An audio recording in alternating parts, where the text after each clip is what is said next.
Yes, hello everyone. I hope everybody is doing well. I welcome you all to this new D&D session, Daily News Digest session, जिसमें आज के session में we are going to discuss some articles from various newspapers. Today is 30th of October. मेरे पास आज Indian express के दो articles हैं। पहले आर्टिकल में मैं कोशिश करूंगा कि थोड़ा सा टेक्निकल नेचर का आर्टिकल है। As banks AI score search why the RBI is flagging concerns of systematic risks. Because इस आर्टिकल में मुझे काफी सारे कीवर्ड्स इंपॉर्टेंट लगे जो स्टूडेंट्स को पता होने चाहिए। What exactly is this artificial intelligence? It's a buzzword these days, बहुत न्यूज में रहता है। मशीन लर्निंग एक शब्द है जो स्टूडेंट्स को पता होना चाहिए as to what this is. तो I think please have a look at these keywords. ये science and technology part of your paper के पॉइंट ऑफ व्यू से इंपॉर्टेंट है। और इस आर्टिकल में फिर थोड़ा सा ये आईपैल और आईएलए जो कि चैटबॉट्स हैं, तो what exactly are chatbots and banking sector कैसे इनका इस्तेमाल कर रहा है, थोड़ा उस पर बात की गई। बट इस आर्टिकल में अगर आप नीचे जाएंगे ना तो you'll find that there are some very significant tools which are written, analytics used in banks, है ना? How artificial intelligence, machine learning is being used in banks, that has been written here. तो इस पे हम थोड़ी सी बात कर लेते हैं, बिकॉज इस पे एक फुल फ्लेजेड क्वेश्चन बन सकता है in the science and tech part of the exam कि बैंकिंग सेक्टर में आर्टिफिशियल इंटेलिजेंस का कैसा यूज है। पहला इसमें लिखा हुआ है कस्टमर्स फेसिंग बॉट्स। तो आजकल कई बार क्या होता है बैंकिंग में, जो कस्टमर्स हैं वो अगर शिकायत करते हैं तो उसके जवाब बॉट्स दे देते हैं। These are automated responses which these bots give for fielding general banking queries from customers, helping users navigate with the bank's app or website, or extending personalized product offers. ये सिर्फ बैंकिंग तक ही सिर्फ महदूद नहीं है। ये आप देखेंगे कई और सेक्टर्स भी हैं जिसमें देखा जाता है कि चैट बॉट्स के थ्रू जवाब दिया जाता है, because it's very efficient and limited time is consumed in the same.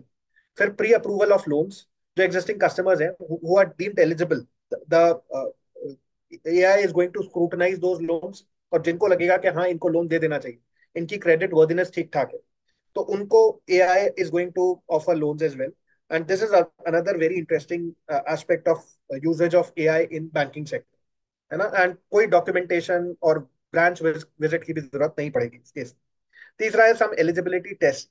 Transactions in existing accounts are scrutinized and qualifying customers are identified. तो जो भी ऑफर्स हैं, because banks regularly gives offers to their customers, तो all these offers are customized for the specific customer based on their needs, requirements, credit worthiness, their banking habits etcetera. और फिर with very limited या minimal documentation it is also going to be accepted. तो ये तीसरी चीज है। फिर इसमें एक और लिखा हुआ है अर्ली वार्निंग सिस्टम्स। तो कोई भी बैंक में अकाउंट्स में स्ट्रेस है in terms of the financial viability, in terms of the asset becoming a non-performing asset, they are identified early. And उस केस में जो स्टाफ है उसको एक अलर्ट भेज दिया जाता है एआई के द्वारा कि this is probably a loan which is going to go bad. Customer अच्छा नहीं कर रहा है इसमें, या चीजें बेहतर नहीं हो रही। तो ultimately the bank can take corrective action and slippages जिन्हें हम कहते हैं वो भी कर्व की जा सकती है। तो artificial intelligence has huge implication और analysis in when it comes to banking sector as well. तो एक चीज जो मुझे इस आर्टिकल में बहुत अच्छी लगी, please note it down for your future reference. एक सेकेंड आर्टिकल और आया है, जो PB Mehta, Pratap Bhanu Mehta is a very famous columnist of the Indian Express, तो इनके आर्टिकल्स को आप ज्यादा अच्छे से देखा करिए, जो इंडिया की इकोनॉमिक क्रेडिबिलिटी चैलेंजेस पे है। इस आर्टिकल में थोड़ा सा मुझे जो एग्जाम पॉइंट ऑफ व्यू से चीजें इंपॉर्टेंट लगी वो था कि ये आरबीआई का 2024 का bulletin, private investment is showing some encouraging lead indicators although the slack continues. तो एक कभी भी कोई इस तरह की रिपोर्ट, एनालिसिस, सैंपल आप देखें तो उसको देख लिया कीजिए, एग्जाम पॉइंट ऑफ व्यू से वो इंपॉर्टेंट हो जाता है। फिर इसमें कुछ और एग्जांपल्स दिए हुए थे जिसमें ये बात हो रही थी, जैसे एक MPC. MPC, whenever you come across the term MPC, it's full form is monetary policy committee. MPC is the institution जो कि देश की बैंकिंग सेक्टर को देखता है और साथ में मॉनेटरी पॉलिसी बनाता है ना, कि जो रेट ऑफ इंटरेस्ट है वो बढ़ेगा या कम होगा। तो it is all taken care of by the monetary policy committee. That's why it's important. And फिर इसमें कुछ और टर्म्स भी लिखे हुए हैं, जैसे goods and services tax, KYC, know your customer norms. These are all important which need to be known by the students. फिर जो क्रेडिबिलिटी गैप की ये बात कर रहे हैं, concentration of capital in India, तो यहाँ पे थोड़ा सा एक सेंसिटिव नेचर का आर्टिकल है, बिकॉज इस आर्टिकल में कुछ टर्म्स, कीवर्ड्स लिखे हुए हैं जो बताते हैं कि कैसे भारत की इकोनॉमी में अभी और ज्यादा गुंजाइश है चीजों को बेहतर करने की, and how we can eventually reduce these particular gaps.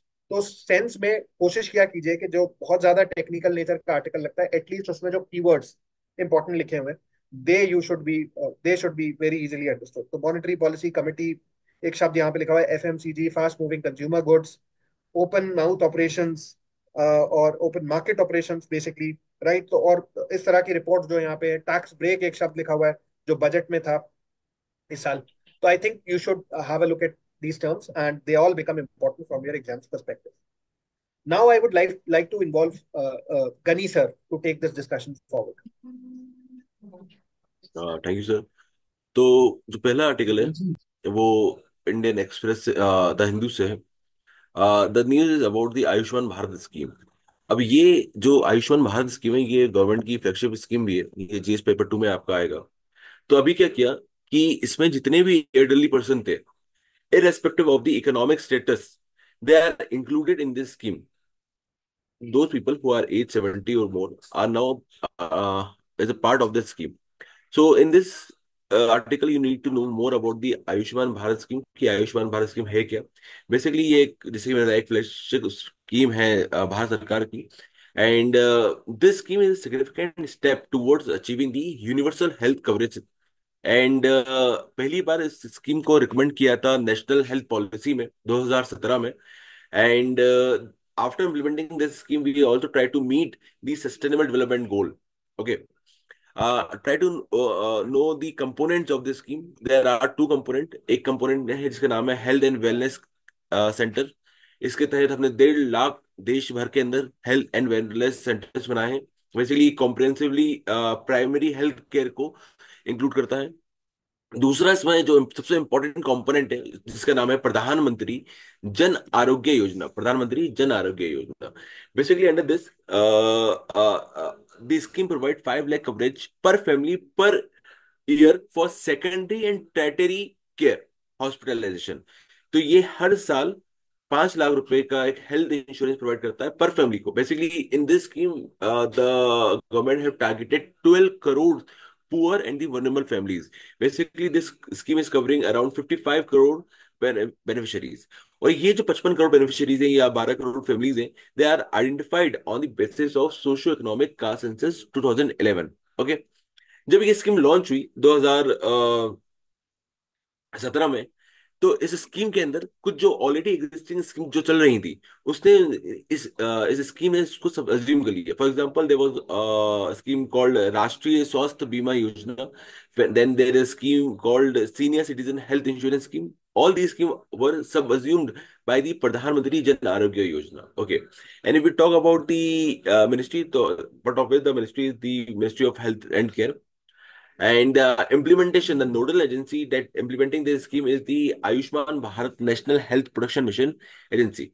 इस स्कीम में आप ये जरूर देखिए कि क्यों हमने जो 70+ एज वाले एल्डरली है हमारे देश के, उनको अलग से इस स्कीम के अंदर पार्ट बनाया। बेसिकली क्या हुआ था, जो 2024 तक का सर्वे देखा गया, जितने भी लोग इस बेनिफिशरीज हैं इस स्कीम के, तो सबसे ज्यादा जो वेटेज था वो 70+ एज के लोगों पे हेल्थ एक्सपेंडिचर हो रहा था किसी भी फैमिली का।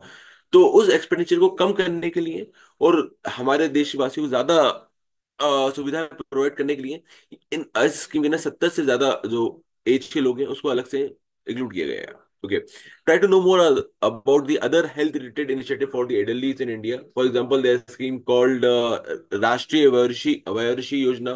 Then there's a scheme called Senior Care Aging Growth Engine Initiative, etc. Okay, so that's it in this news। अच्छा, one more thing that you need to know that यहाँ आयुर्वेदा दिवस बनाया जा रहा था, ना केवल सिर्फ हिंदुस्तान में बट 150 कंट्री से भी ज्यादा आयुर्वेदा दिवस बनाया गया है। तो ये आयुर्वेदा दिवस क्या है, इसका क्या एम है, क्या ऑब्जेक्टिव है, just try to know more about this Ayurveda Diwas. Okay, इसमें 70+ एज वाले जितने भी लोग इंक्लूड किए गए हैं उनका आयुष्मान वाया वंदना कार्ड ही बनेगा और इसी के तहत उनको जितने भी लाभ हैं इस स्कीम के वो मिलेंगे। Okay, now next news is from PIB, प्रधानमंत्री मुद्रा योजना। अब प्रधानमंत्री मुद्रा योजना में जो लोन लिमिट थी वो 20 लाख से 10 लाख से बढ़कर 20 लाख कर दी गई है। Okay, so in this information try to know more about the Pradhan Mantri Mudra योजना। ये क्या है, इसके ऑब्जेक्टिव क्या है, क्या क्या स्कीम है। बेसिकली इसमें क्या है, एक न्यू कैटेगरी का एक सेक्शन इंक्लूड किया गया है जिसका नाम है तरुण प्लस। ये उन लोगों के लिए है जिन्होंने ऑलरेडी इसमें स्कीम में लोन लिया था और उन्होंने वो लोन सक्सेसफुली रीपेड कर दिया। अब वो लोग जिन्होंने सक्सेसफुली रीपेड कर दिया वो 20 लाख तक का लोन ले सकते हैं इस योजना के तहत। इस योजना में ये credit guarantee fund for micro unit एक गारंटी कवरेज ही प्रोवाइड करेगा आपके लोन के लिए। बेसिकली मुद्रा stand for micro unit development and refinance agency. Basically, the objective of this scheme is to provide the financial inclusiveness and support to the marginalized and the socio-economically neglected classes in India. uh, सबका साथ सबका विकास के तहत ये scheme को launch किया गया था। ओके। ये कैटेगरीज हैं इस स्कीम के अंदर। एक शिशु लोन है जिसको 50,000 तक का लोन दिया जाता है। देन किशोर है जिसमें 50,000 से 5 लाख तक का लोन दिया जाता है। देन तरुण जो 5 लाख से 10 लाख तक का लोन देता है। और recently added category that is the Tarun plus जिसमें 10 लाख से लेकर 20 लाख तक का आपको लोन मिल सकता है। अब यहाँ पे ये अचीवमेंट के कुछ डाटा देखे रखे हुए हैं प्रधानमंत्री मुद्रा योजना के, वो आप जरूर देख लीजिएगा। खासकर यहाँ पे विमेन्स रिलेटेड माइनॉरिटी रिलेटेड जो कुछ डाटा देखे रखा हुआ है तो आप उसको देख लीजिए। अगर यहाँ पे ये जो जितना भी डेटा है इसको आपको कंटेस्ट नहीं करना है, आपको मगअप नहीं करना है, आपको बस ये देखना है कि ट्रेंड क्या है, कितना मतलब जो डिस्पोजर है वो कितना हुआ है यहाँ पे। यहाँ पे एक मुद्रा कार्ड भी मिलता है। एंड ये जो सेक्शन है इसको अच्छे से पढ़िएगा कि किन वजहों से ये स्कीम सक्सेसफुल रही। For example step taken to improve the implementation of the scheme, for example simplification of the application form. जो लोग नहीं मतलब ज्यादा पढ़े लिखे नहीं उनके लिए भी बड़ा इजी कर दिया एप्लीकेशन फॉर्म भरना। तो these are the way through which the scheme become very successful and the government was able to provide the loans to the marginalised class of the society.